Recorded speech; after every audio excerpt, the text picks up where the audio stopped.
شب قدر شب قدر بہت ہی برکت اور خیر کی رات ہے۔ قرآن مقدس میں اس کو 1000 مہینوں سے افضل بتایا ہے۔ 1000 مہینے 83 سال 4 ماہ بنتے ہیں۔ وہ شخص بڑا خوش نصیب ہے جس کو اس رات کی عبادت نصیب ہو جائے۔ جو شخص اس ایک رات کو عبادت میں گزار دے اس نے گویا کہ 83 برس 4 ماہ سے زیادہ کا زمانہ عبادت میں گزار دیا، اور اس زیادتی کا بھی معلوم نہیں ہے کہ 1000 مہینے سے کتنے ماہ زیادہ افضل ہے۔ حقیقت میں اللہ جل شانہ کا بہت ہی بڑا انعام ہے قدردانوں کے لیے کہ اللہ تبارک و تعالی نے امت محمدیہ صلی اللہ علیہ وسلم کو بہت بڑی نعمت عطا فرمائی ہے۔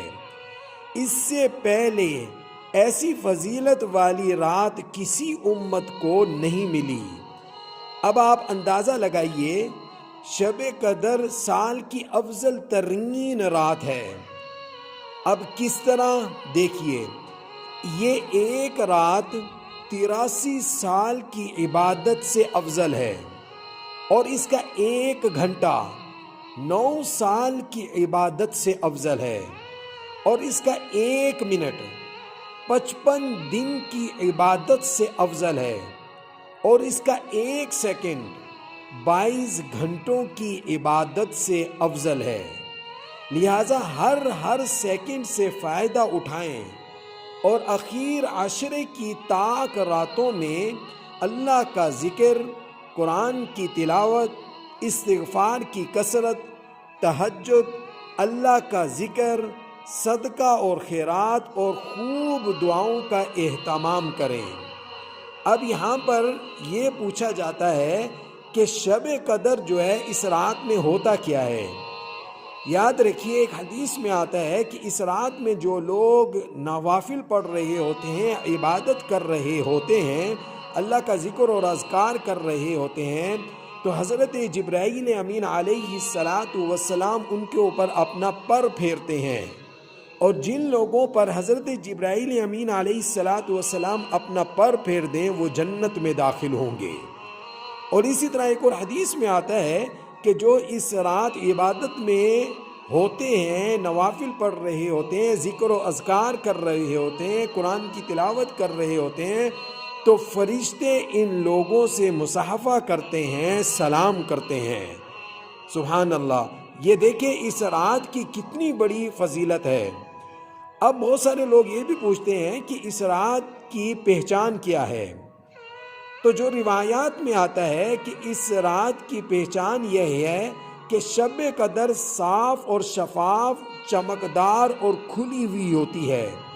اس رات میں نہ زیادہ گرمی ہوتی ہے اور نہ زیادہ ٹھنڈک، بلکہ یہ رات موسم بہار کی راتوں کی طرح ہوتی ہے۔ اس رات میں شہاب ثاقب نہیں ٹوٹتے۔ رات کے پچھلے پہر تو بے حد کیف اور سرور ہوتا ہے۔ آسمانوں کی طرف دیکھنے سے نور زمین کی طرف آتا ہوا معلوم ہوتا ہے۔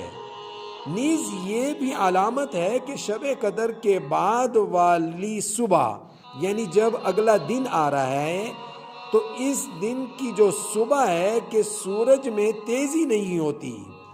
اس رات رحمت خداوندی کا دنیا والوں پر اتنا نزول ہوتا ہے کہ بیان سے باہر ہے۔